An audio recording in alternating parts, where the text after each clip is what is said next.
Welcome to Hood Champion Boxing and Sports. In boxing, you find a way to win or you find a way to lose. So look, man, the Three Stooges, man, they're keeping me entertained. I don't know about you. Earl Spence, Terrence Crawford, Keith Thurman. I mean, you know what?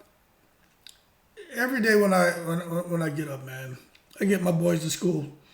And it doesn't cease to amaze me that there's so much buffoonery going on across the three of these guys.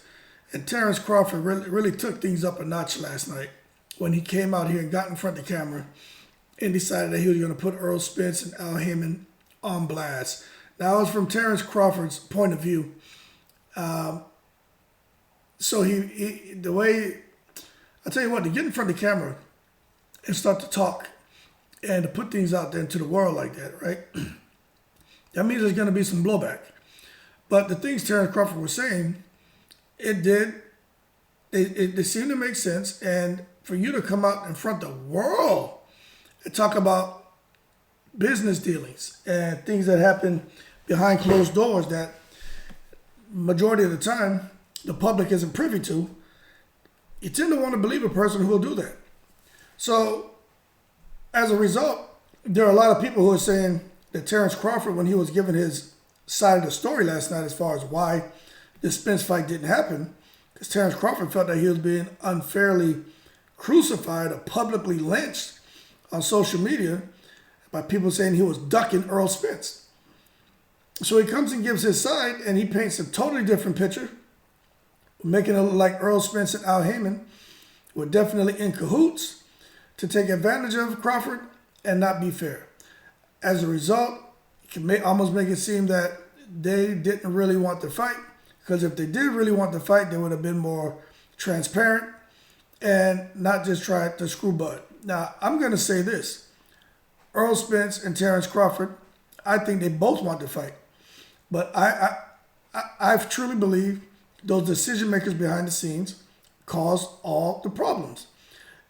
In addition, I also believe that Terrence Crawford, because he is, for the most part, running his own career now with with legal representation, lawyers making sure the contracts are straight, but he's out there kind of fending for himself. And I do feel because of that he's not going to be taken serious when he walks into a room and sits down at a table to negotiate a deal. He got Terrence Crawford going, face to face, nose to nose, phone call to phone call with Al Heyman. And I'm going to tell you, he cannot articulate different things the way a promoter would. It's just not that easy. Okay, there's a certain language, certain delivery, certain amount of patience, and there's a certain amount of gamesmanship that's factored in to a discussion with those guys. Those guys both, that's their world, man. It's a goddamn circus. And Terrence Crawford is not a clown, but he's become, he's part of the circus now, because he went out there and put himself out there to the world to be, heavily scrutinized and for people to poke at him. But when you get aside, when you remove that from the discussion and really look at what he was saying, Earl Spence has to come out and say something now. Earl Spence keeps putting little, posts up about spinning the block and all kind of nonsense, an announcement coming soon. But he's going to have to come out and say something to defend himself and to kind of clean this up a bit, because Crawford just created a mess with that shotgun blast live feed that he conducted last night. So I'm interested in hearing from Mo, because Larry, Terrence Crawford, went out there last night and kind of put the business out there. And then you got Keith Thurman sitting over there on the side. You really don't hear nothing from him. He's just hoping to get a fight. And now it looks like he may be getting it, so word on the street is he's back in training. It's just crazy, crazy. So as far as somebody ducking, I don't think anyone was ducking. I think Earl Spence, as far as him being his own man, his own boss, he is his own boss to a certain extent, to where he's got his own promotion. See, Al Heyman sets these guys up, his fighters up, to where he has them feeling they're their own man, they're their own boss, because they have their promotional companies They work everything through their promotional companies. It helps them with tax breaks, everything else to get more money in the pot. Al Heyman has structured everything to where these guys can make a lot of money. But at the end of the day, Earl Spence can't just do what he wants because there's still a contract with someone who has the title advisor, who's really his promoter and manager. And that's why everyone goes through Al. And if Earl Spence was truly his own promoter, I'd have to agree with Bud on this. And I'm not just blindly following everything Bud Crawford said. I listened to it, and I'm critically listening and analyzing everything he's saying. But he makes a point where if Crawford and Spence and their lawyers could have come and sat down, had a face-to-face talk, sort everything out, and then be done with it, that would be super easy. At least on the surface, it seems that way. But why can't they do it? Crawford's able to do it because he's betting on himself.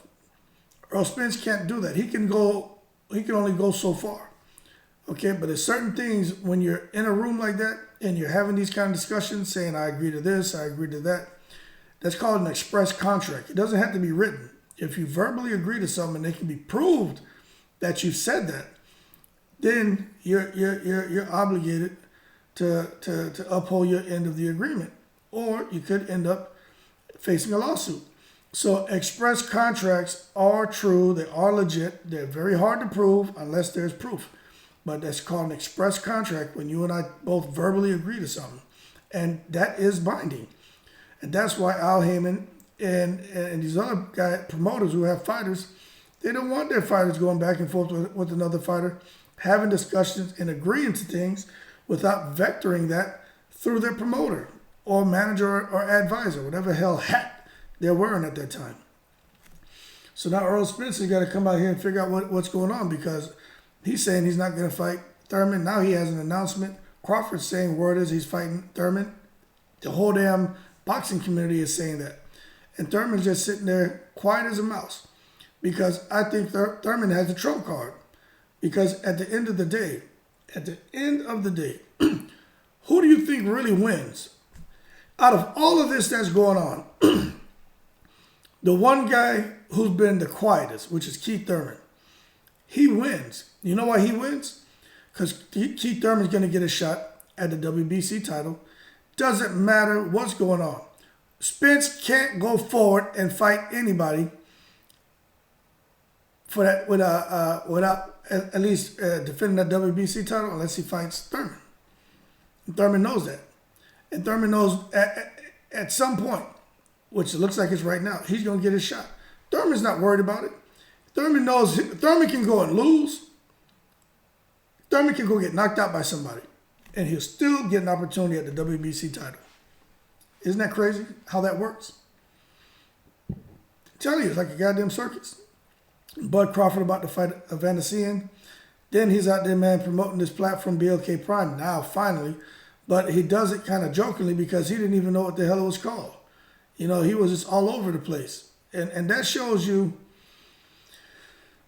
what that's that piece I took from the whole circus act that's going on right now between all three of them. But with Crawford, he wants to be his own boss, right? He wants to be taken seriously, right? But you get in front of the camera and you can't even articulate your point of view. You can't articulate the specifics surrounding the Spence saga, right? And then you're there laughing and joking, and you can't even get BLK Prime correct. And so he needs to understand, and he needs more media training, because you can't just get in front of the camera and just start talking and rambling on and expect someone to take you serious, man. If you want to be representing yourself as your own boss, your own promoter, well, you know, if you're going to be a boss, you got to understand branding. And for the Crawford brand, he's going to have to, you know, tighten up if he's going to get in front of the camera and want these other promoters and people to take him serious. Because right now, this is taking him as he's just, you know, a stupid fighter. And I'm going to be honest with you. I'm not saying that. I'm telling you that's how he'll be received. If you get in front of the camera and want to sit there and talk about this company, BLK Prime, who's giving you $10 million, but then you want to call them PBC, and then you can't even say BLK Prime on camera, and then you laugh like it's a joke. People aren't going to take you serious. They're not going to think you're professional. Okay? And whenever he walks into a room, if he wants to continue being his own manager, his own promoter, with no help except just have some lawyers in the background, but he's gonna struggle. He's gonna come across pitfall after pitfall. And I'm not saying he needs to hire a promoter. What I'm telling you is he needs to get serious about his business. Okay? And he needs to have media training. And he's gonna have to figure that out. It's not easy. I know I'm not sitting here tearing him down. What I'm telling you, if he's gonna be a boss, he needs to tighten up and be more professional in front of that camera. And then people will start taking him a bit more serious. But right now, Earl Spence, Terrence Crawford, man, if we don't get that fight, all right? I've said this about Demetrius Andre. I've said this about Triple G. Guys who looks like they're going to end their careers being known for the fights that they didn't make. Triple G, it wasn't his fault. You know, a lot of people ran from Triple G, man. There may have been an opportunity he passed up on because he was bigger money elsewhere. Can't fault him for that. Demetrius Andre, he had I don't care what anyone says, this man had opportunity after opportunity after opportunity to take some fights. There are sometimes where some guys didn't want to give him an opportunity for whatever reason, say he's born, he's not a draw. But Andre had a lot of opportunities as well. And I get it. Guys want to chase the big money. I understand. But how long are you going to go without a fight? I mean, how comfortable are you with being inactive and not making any money to put food on the table? Because I'll tell you right now, Bud Crawford wasn't okay with being inactive and not being able to put food on the table. No guarantee. That's crazy. Earl Spence and Al Heyman didn't want to get this man a guarantee. Earl Spence already knows Al's going to take care of him. He's going to go out here and make 8 figures. So Terrence Crawford goes out. He's like, all right, cool. Boom. He's making 8 figures now. Okay, now I will say this. We got to see if Terrence Crawford can get to the fight, beat Avancian, and then after 2 weeks or so, let's say a fortnight passes, and then we get the reports that he got paid or that he didn't get paid. You see, because this almost sounds like some Don King stuff right here. Walk up to a guy, give him $500,000 cash in a duffel bag. Say, hey, I got the other $9.5 million coming to you after the fight. He gets the guy to go in the ring and fight, and then there's no $9.5 million, you know, and then now the person's all pissed off. But they can't really go and sue because they took this under the table money that the IRS doesn't know about.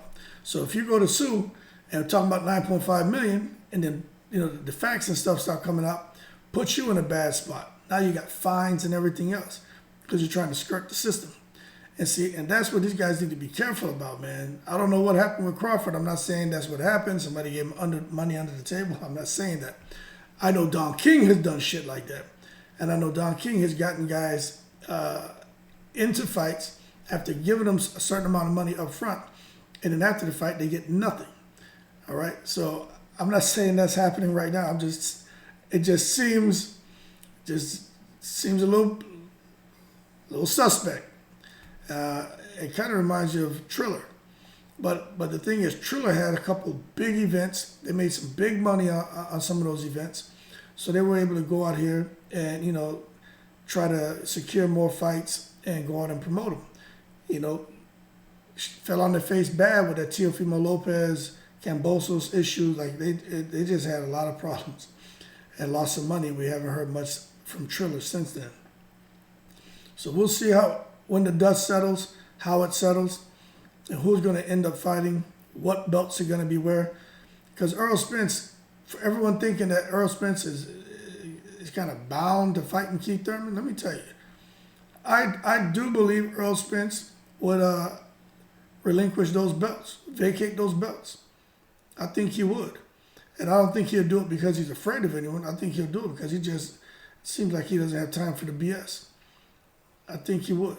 But at the end of the day, someone there with a little bit of sense going to have to come in and talk to these guys and settle them down, especially Earl Spence. Your goal, your dream was to unify the welterweight division, and bubble up to 154. You're just going to go and make a knee-jerk decision, be emotional and irrational, and vacate the belts because you don't want to fight Thurman? So who's ducking who?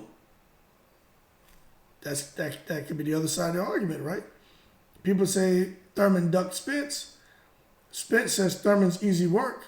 The majority of people believe, especially at this point in time, that Thurman is easy work for Spence. For Spence, they think he's easy work for Crawford. They think he's easy work for Boots. They think he's easy work for Stanley Eunice. They think he's easy work for Virgil Ortiz. I don't necessarily agree with that, but I'd have to give the edge to those guys because of their activity and because what they've shown in the ring. As far as that cloth they're cut from. With Keith Thurman, he's still a bad boy, don't get me wrong. But that inactivity, man, he doesn't do things instinctively no more. He still has muscle memory and he still looks good, but not like the Keith Thurman who was, a half a second faster when he was facing Porter and DSG. He's a half a second slower now. And he looks like he has to think before he lets his punches go, where before he was just reacting. That's because he was super active and lived in the gym. But he's married now. He's got a kid now. Beautiful little daughter. Beautiful situation he's in.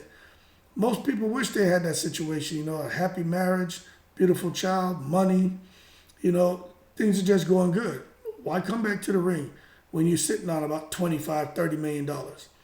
Unless there's a passion for it. Things change when you have a family. So we'll see what Keith Thurman does, man, if he does get in the ring with Spence. But right now, man, this shit is like the Three Stooges, man. Larry, Moe, and Curly. Moe would be Spence. Larry, the angry one and shit, would be Crawford. Curly, the kind of clownish one, would be Thurman. And, and just going to see who's going to grab who's nose and twist whose ear and poke who in the eye and put a fist over their head and splash water on them.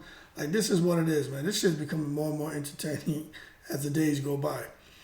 But we'll see what happens. But I'm expecting a rebuttal from Earl Spence. You got to come out and defend yourself because Crawford just put you on blast. And he just made Spence look like Spence and Al Heyman are shady. But Crawford did say he likes talking to Al Heyman.